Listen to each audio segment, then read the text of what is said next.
एबे समुद्र मुहा अलिव रिटेल शावक तेज गंजाम जिलार ऋषिकल्या मुहाण अंचल बेलाभूमि में अलिव रिटेल अंडार छुआ फुटा आरंभ होती। अंडार छुआ बाहरी समुद्र मुहा होती कुनी शावक से बाटबणा हो उपरमुहा होता शावकों को उद्धार कर समुद्र मध्य छाड़ुंट स्वेच्छासेवी एपरिक किसी स्कूल छात्र छात्री सामिल होता देखा मिली। गत नवेम्बर मासर जनवरी मध्य समुद्र में मिलन पर ऋषिकल्या मुहाण निकट में 2टी पर्यायर अलिव रिटेल समूह अंडादान करते। अंडादानर 45 दिन पर छुआ फुटा आरंभ होती। कुनी शावक मैंने समुद्र मुहा होता देखा मिली। चलित वर्ष रेकर्ड संख्यक 2 पर्यायर 9,04,517 गण अंडादान होता।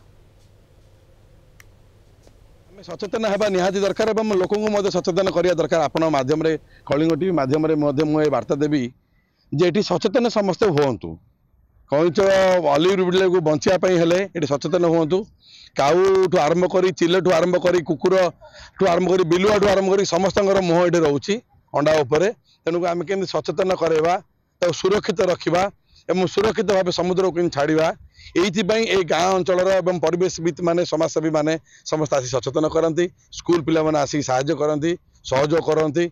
मु समस्त को धन्यवाद देवी जे यही प्रकार व्यवस्था सारा भारत वर्ष विरल व्यवस्था। ए वर्ष तो जो अलिव रिटेल कंच मान जो गण अंडा दान सब निरा था आम जो 32 वर्ष जो अलिव रिटेल कंच मान संरक्षण कार्यक्रम था ए वर्ष रेकर्ड जोटा कि 10 किलोमीटर 11 लाख पाखे कंच 2टी पर्यायर आसते। कंच मान एंतुड़ीशाला कहले चले ऋषिकल्या मुहाण कहीं सारा इंडिया कंच सब चलित वर्ष रेकर्ड संख्यार गण अंडा दान 2टी पर्यायर होता। आगु को आहरी अधिक संख्यार कंच मान आशा रखीचु। प्रतिवर्ष एठारे जो गण अंडादान हुए अलिव रिटेल सामुद्रिक कंच मानक आमे प्रतिवर्ष वही सुरक्षित गण अंडादान बेलाभूमि सफाई कर। द्वितीय से जो गण अंडादान पर 45 दिन पर ये बालुका शज्यारू जो छुआ गुड़िक बाहरी था से सुरक्षा देवाई आमे समुद्र से गुड़िक संग्रह कर छाड़ था।